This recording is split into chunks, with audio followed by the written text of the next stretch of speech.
complètement dépassés par les éléments. On n'imaginait pas la cascade de conséquences qu'il pouvait y avoir derrière. Le village était coupé du reste du monde. Il y avait 10 interventions, puis 100, puis 300. On triait les demandes les plus importantes, c'était des listes qui ne s'arrêtaient jamais. Bâtiments détruits, forêts à terre, inondations, plus de courant. Cet épisode, surnommé la tempête du siècle, a tout ravagé sur son passage. Les arbres ils tournent sur eux-mêmes, et ils vrillent, ils éclatent.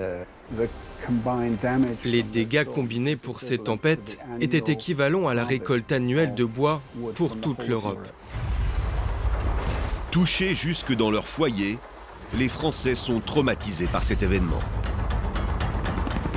J'ai la cheminée qui est tombée dans ma chambre et dans le fait, je voyais le ciel dans ma chambre. Cette tempête va déchaîner les éléments et provoque même des inondations majeures sur la côte. Nous allons décrypter les raisons de ces raz-de-marée foudroyants. L'eau arrive à 81 cm, à 1 mètre, elle entre dans les maisons maintenant. Nous allons revenir à la source de cette catastrophe. Comment expliquer la formation de ces phénomènes climatiques sans précédent? Pourquoi n'a-t-on pas su prévoir la violence de ces tempêtes? Ça défiait la logique, ça défiait la physique des modèles.